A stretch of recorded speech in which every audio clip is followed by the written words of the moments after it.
Hi, I'm Sebastian. Welcome back to another Photobook video. I changed the setup around a little bit. I realized I need to be a lot closer to the mic. The sound was not so great on the last few of these. And then I also thought, I'm not giving a lecture. Why am I standing? I can just sit like a normal YouTuber. Change the lighting a little bit too. So different feel. Hopefully this works. Today I want to talk about a genre of photography that's near and dear to me, which is street photography. And I think this will be the beginning of a series of videos on street photography books, not consecutively, but just something that we'll return to periodically. When I first got seriously into photography about 10 years ago, it was as a street photographer in New York. It's not really the focus of my practice now, but it still kind of feels like my first language as a photographer. And it's still something that I do whenever I'm back in New York, whenever I travel in any city. But it's a funny thing on the internet, on social media, on YouTube. I think maybe because street photography is completely accessible to anyone, you just walk out the door.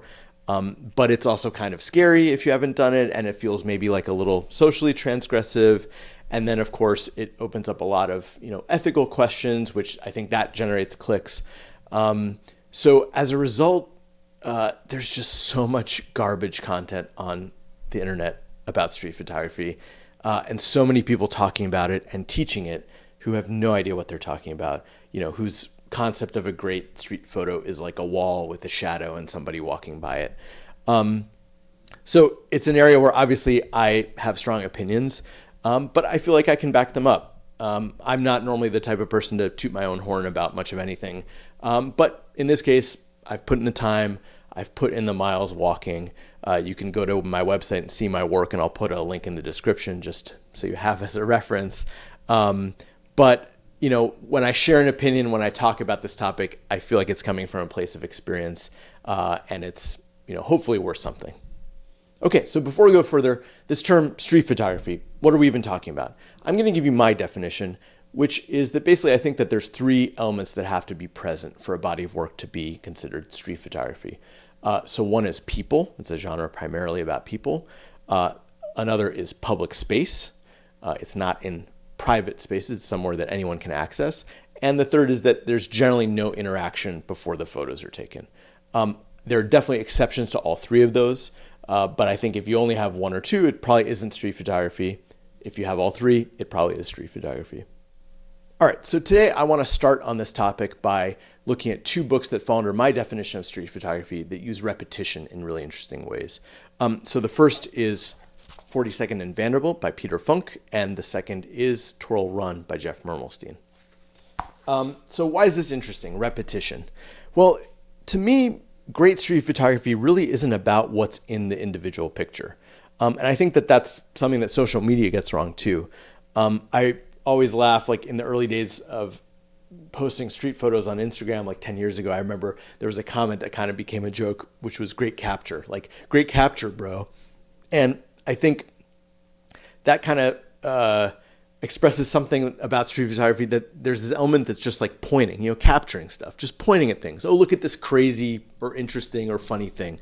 Look at this weird person. Look at their clothes. Look at their gesture.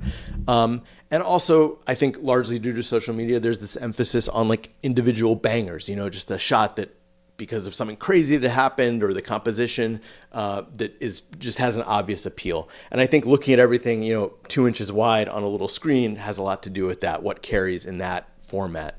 But I would argue that all that's the pointing, the showing interesting stuff in the photo is only a small part of what makes street photography interesting as a genre. The best street photography isn't about what's in the individual photo. It's about creating a mood, creating an atmosphere. It's about reflecting something deeper about a place or a time where the photos were made. If you look at any of the greats, William Klein, Helen Levitt, Gary Winogrand, there's also a huge element of like the inner life of the artist, that they're using the outside world and what they're photographing to reflect something about themselves, as any artist would. And I think that's what makes a great body of work in street photography.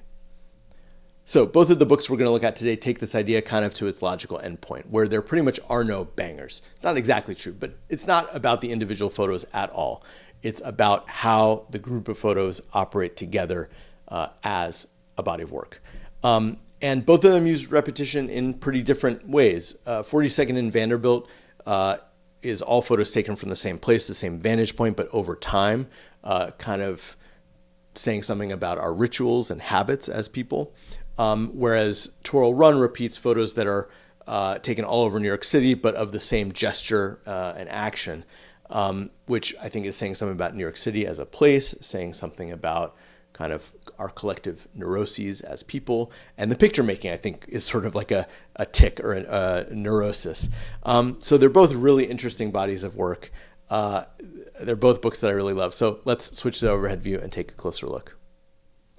All right, so this is the first book that I want to talk about, which is 42nd and Vanderbilt by Peter Funch, I think is how it's pronounced, who's a Danish photographer. This was published by TBW in 2017. And Funch is an interesting photographer. He's not like a traditional sort of street photographer. Most of his other work doesn't look like this. He does a lot of different kind of projects, and a lot of it has to do with sort of social commentary. But anyway, let's open up and take a look.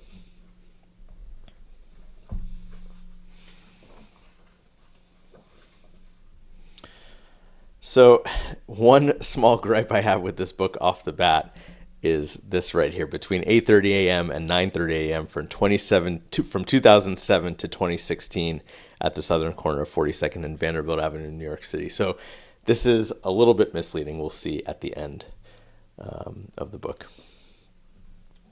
So immediately we're confronted by two pictures of obviously the same woman, looks like more or less the same place, wearing pretty much the same outfit and with the same facial expression.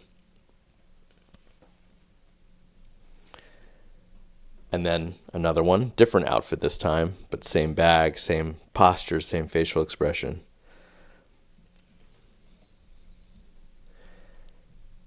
And then another. So already in the first few pages, we're establishing the pattern that's going to be throughout the rest of the book. So these pictures, as it says in the front, were all taken at 42nd Street and Vanderbilt Avenue in Manhattan. This is basically, if you've been to the area, this is right by Grand Central Station. So Vanderbilt is the little street that goes along the side of Grand Central.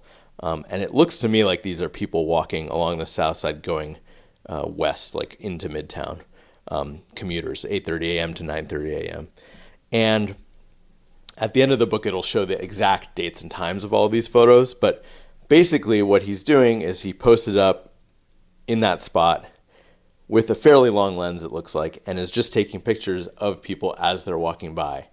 And being in the same place on multiple days at the same time, of course, you know, most commuters going to jobs in New York City are going to be pretty much on the same schedule every day. And so we're seeing these people on their commute or walking and setting up kind of the routines of their day.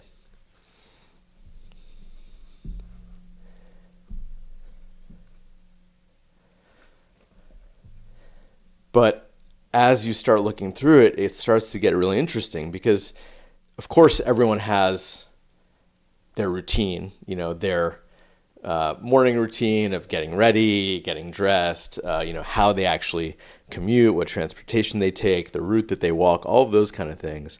But what you start to see is that it's not just about the ritual of what is going on, but even hair, even posture, even facial expressions kind of become part of the routine. So this is interesting. This is the first like deviation from the pattern, because so far we've just had 2-page spreads with the same person on either side on different days.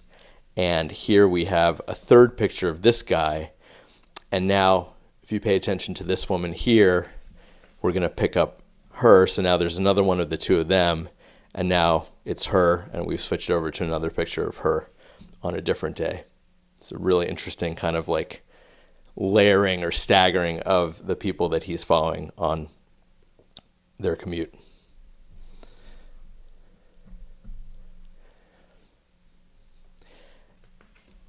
Now, I remember when I first saw this book, you know, I was like hardcore into street photography, and, you know, in that Gary Winogrand sort of tradition, like a wide lens, a 35 or a 28 millimeter lens, you know, getting up close to people. And I remember when I first saw this book, like my first reaction was, oh, this is just with a long lens. He's far away. Like, he's not actually kind of, present. He's not interacting with these people. Just sort of like spying on them from far away. Like, this isn't street photography. I'm not interested in this. But as I started looking through the pictures, I got kind of like hypnotized by them.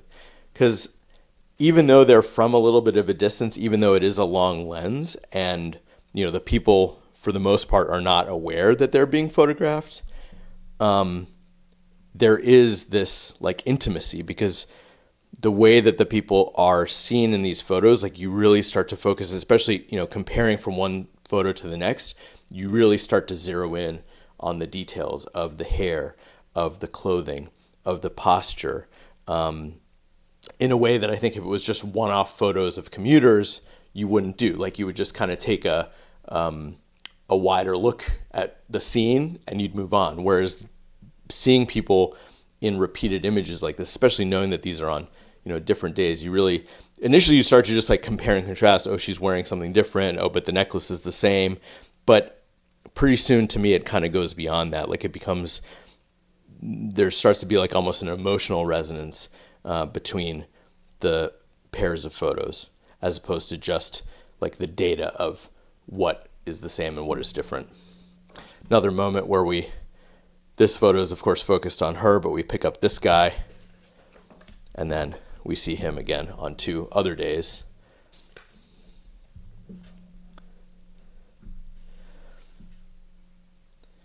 And even though, these pictures are clearly meant to be seen as a series, as a group, like, there aren't really a whole lot of individual standout shots.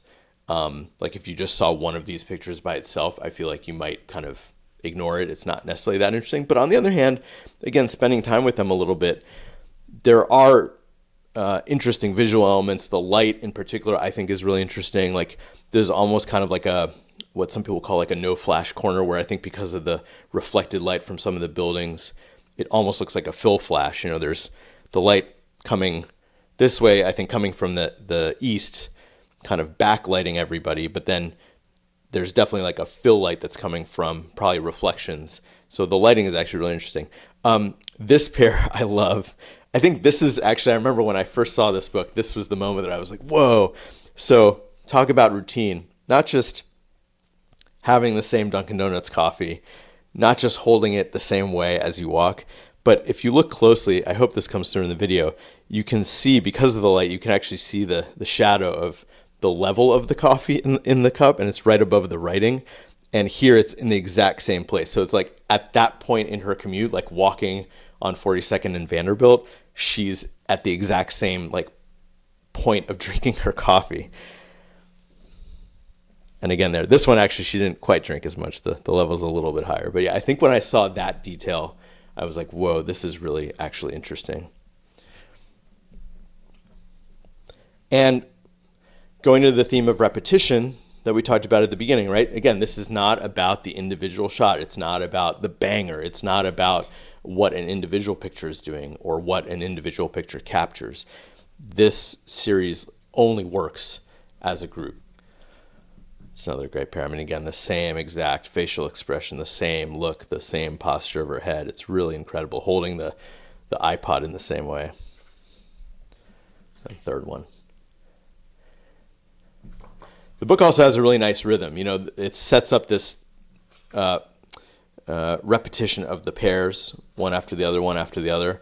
And then every once in a while, just right when you kind of need it, there's the third photo of that person, and then, or the thing where he like overlaps and picks up a person from one photo and continues on that person. But yeah, I think this book just kind of has like a rhythm and flow. And actually, I think that might be another one. I think this is the same woman here as here. Yeah, same like red dress, white glasses. So again, it's just like, it really flows.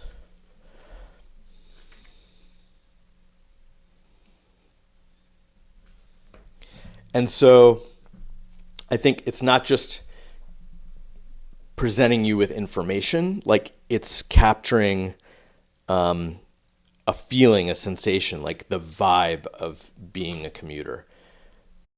Again, like same kind of expression, sort of misery of going to work, carrying the paper.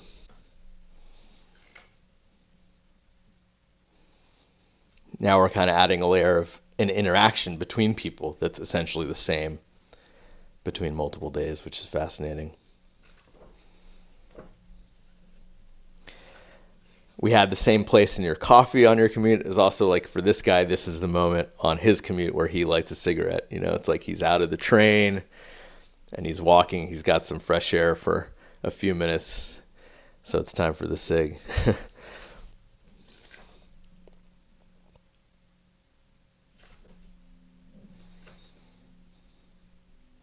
This one's great. I love, I'm curious if she's smiling at something specific, like she sees something out of the frame, or if she's just a smiley person on her commute. But that's so like particular as well.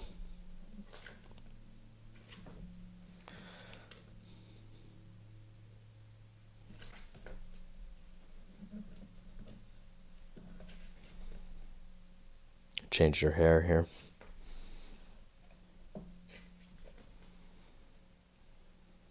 Yeah, it's really wild how like people's facial expressions are kind of the same, or maybe not even the exact same expression, but just the same vibe.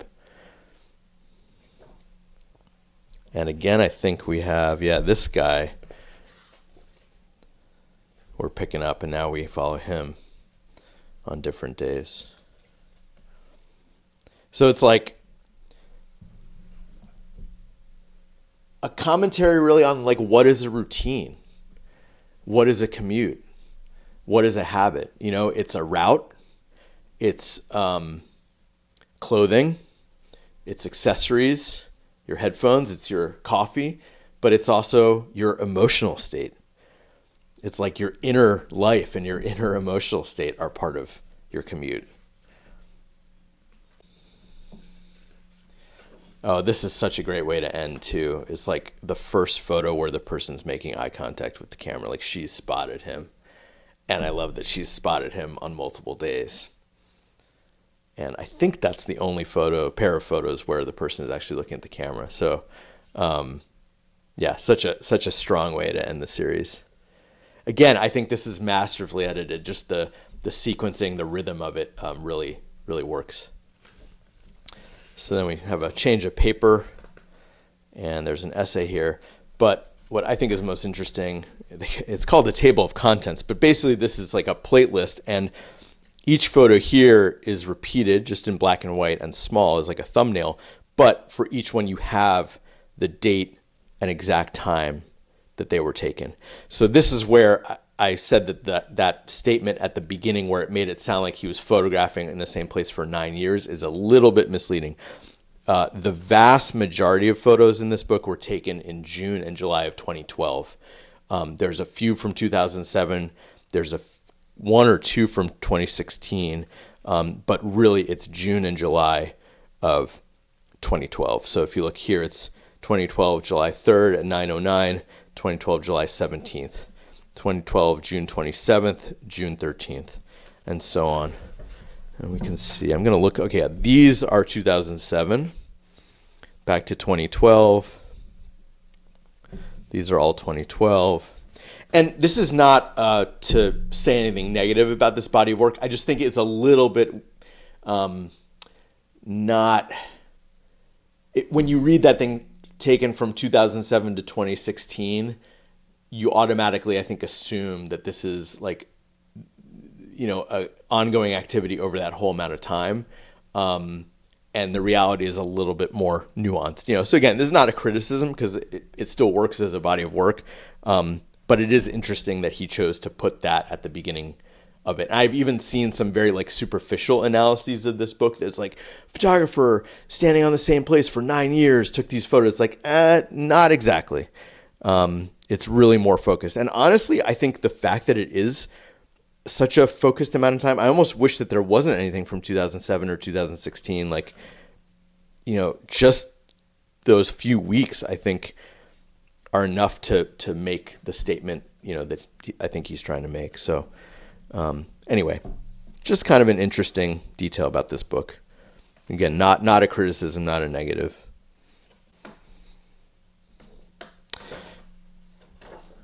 All right. So that's 42nd and Vanderbilt, Peter Funch, published in 2017. Really, really interesting book. Not like any other sort of New York City street photography book that I have. But when I think of this book, there's another book that I always think of, and we're going to look at that next. All right, so the other book I want to talk about today is Twirl Run by Jeff Mermelstein. This was published by powerHouse in 2009. I like 42nd and Vanderbilt a lot. I love this book. This is one of my favorite New York City photo books. It's one of my favorite books of street photography. It's really special to me, and I come back to it often. So let's take a look.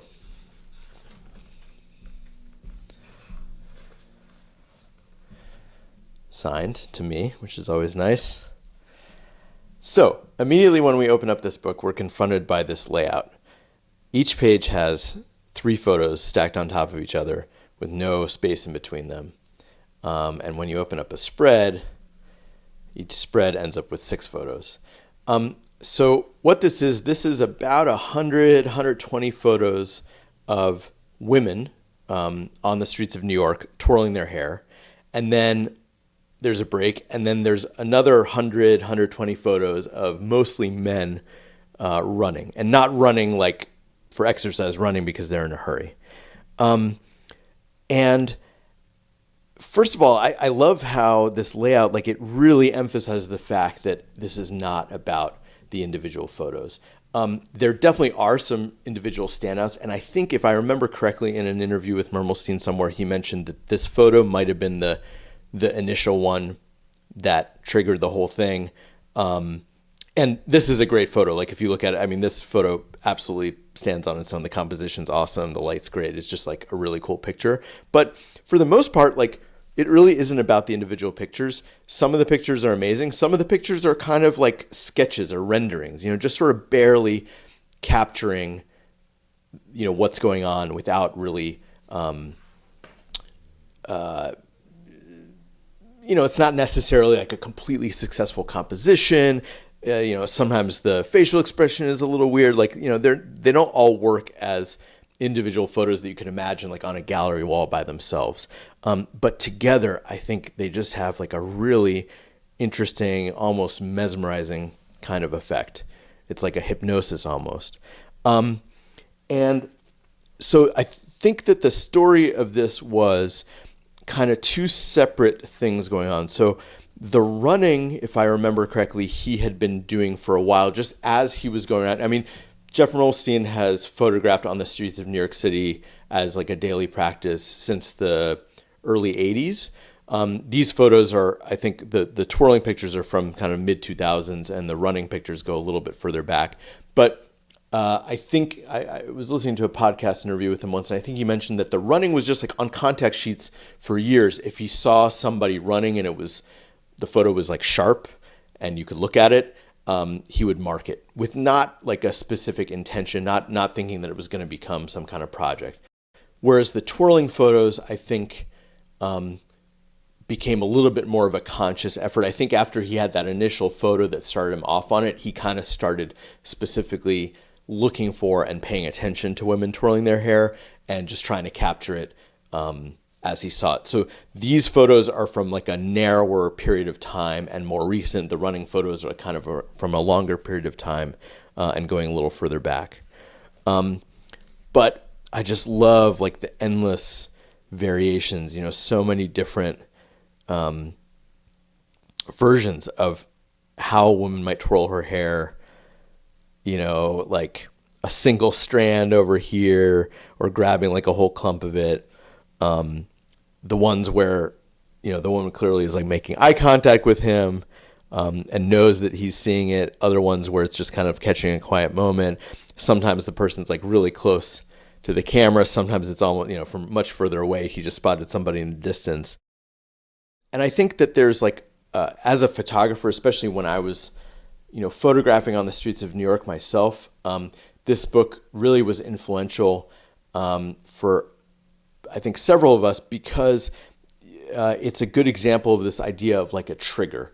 That, if you're the type of photographer who's going out in the world, whether it's street photography or really anything else, but a type of photography where you're going out into the world and you're not sure what you're going to be encountering, having a list, or at least a few in your head, ideas of like a trigger, that if you see that thing, you're going to make a picture of it.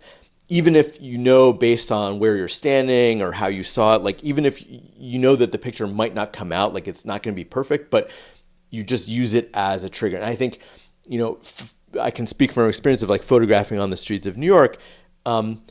It's good. Sometimes you can kind of like lose focus. You start kind of like, maybe you look at your phone, maybe you sort of are getting tired of walking, this kind of thing. And so having triggers like that in your head, maybe it's like, for me, one was two people having a conversation like in public on the street. Whenever I saw that, I would try to take a picture of it. But just having those things that kind of keep you looking, keep you fresh, and keep you clicking the shutter and just kind of like engaged, can be really powerful. And then, the kind of byproduct of that is that after a while, you're going to get a lot of pictures of that thing, and sometimes those pictures might end up being interesting. But outside of the perspective of a photographer, I think, what's more interesting about this body of work is kind of like with 42nd and Vanderbilt, what it says about people. Specifically, I think what it says about New York City.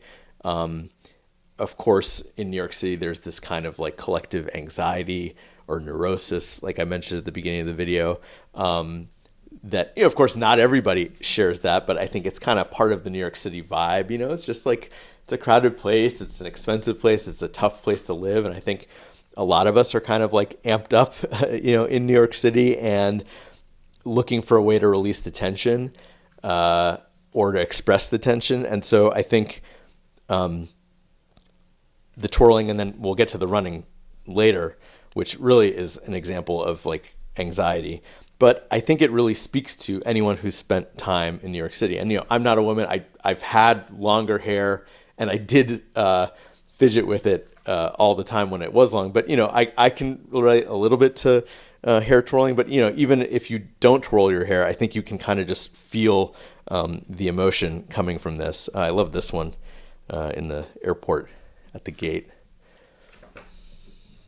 But going back to the layout and the sequencing, I think that really adds something, because, it'd be one thing if you just had each photo on an individual page and the book had lots and lots of pages and you just saw one photo at a time, the same thing over and over again. That would have an impact. But I think this layout, where the pictures are actually fairly small, and they're stacked on top of each other, so you're confronted every time you flip the page, you have 6 of them to deal with. It really I think accelerates like the rhythm of the book. And I don't know, I just feel like I'm in a hurry or something when I look at this, or like it gives me the sensation of walking on the street in New York and looking around, and having that anxiety and that tension. I don't know, there's something about the way, and again, it really de-emphasizes the individual picture. It just sort of creates this collective feeling. I often think about it, even though it has to do with like anxiety and neurosis, I often think about it in terms of like meditation or like a mantra. And another distinct memory for this about this book for me was that I remember, this is like 10 years ago also, where I got into Jeff Mermelstein and I was looking for a copy of Sidewalk, which was really hard to find. They were expensive. I eventually bought a copy like from overseas that wasn't expensive, but Sidewalk was like the book to get. And I remember seeing a couple pictures from this book online, maybe on the publisher's website, just like individual images. And I thought, those aren't so interesting. Like, that's not what I want. I want Sidewalk. And so I didn't buy this book. And then I saw this book at a friend's place. And when I actually saw it in person and got the effect of this layout and this sequence and how the book is actually arranged, suddenly it clicked for me. And I was like, oh, wow, like, that's actually really, really interesting. And, eventually I got Sidewalk. I love Sidewalk too. I mean, it's an incredible body of work. And Sidewalk does have a lot of bangers. It has a lot of really great individual photos. But for whatever reason, I find this is the book that I tend to come back to more often than Sidewalk. I'm just going to linger on the twirlers for a moment here. The other thing that about this book that's a technical thing, but I think it really adds to the emotional resonance, at least for me, is the actual way that these photos are taken. Well, first, couple things. So one is it's clear that these are made on film. Like the colors are just such like analog film colors.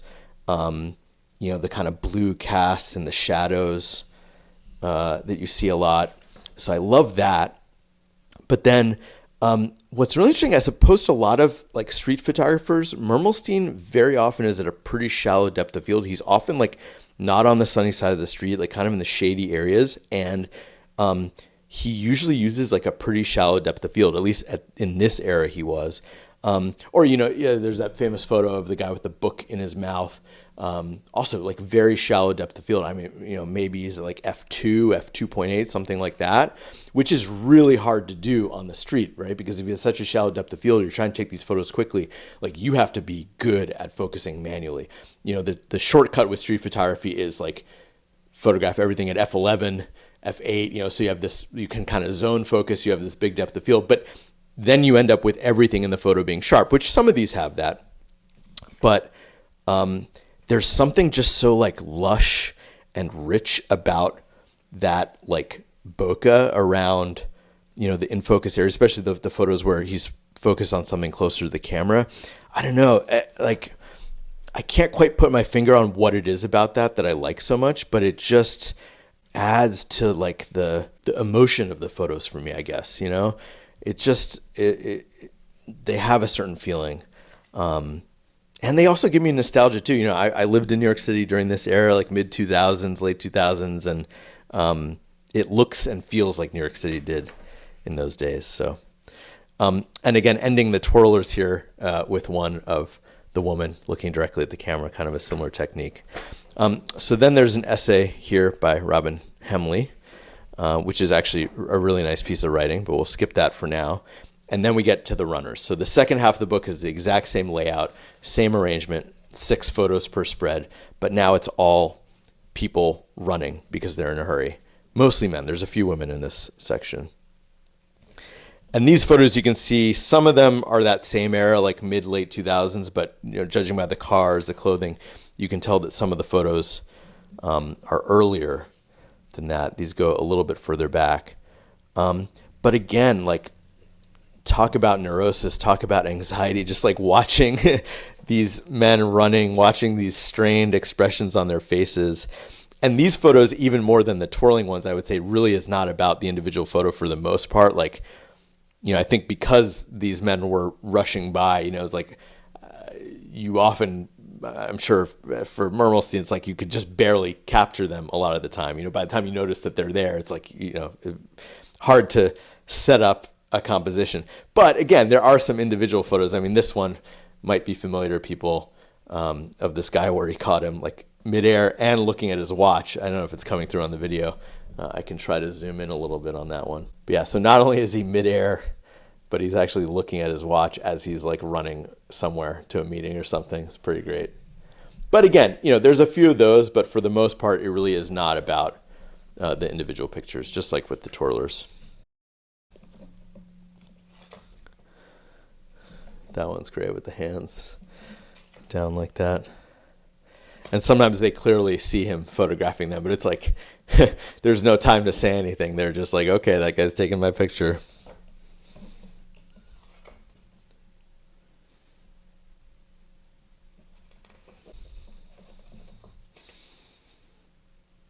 And again, even though it's dealing with like anxiety and neurosis, it's kind of also like a meditation. Like I sort of almost feel paradoxically like this kind of peace looking at this. Maybe because I feel like I'm not alone, you know, when I'm anxious or in a hurry. Like we've all been in this situation. And it's silly because like the probably 30 seconds that running is going to save you to get to wherever you're going, like isn't going to matter. But I don't know. We've all had that feeling. And so because of that, I think it really just resonates, and it I don't know. I don't feel stressed out looking at this. It calms me almost.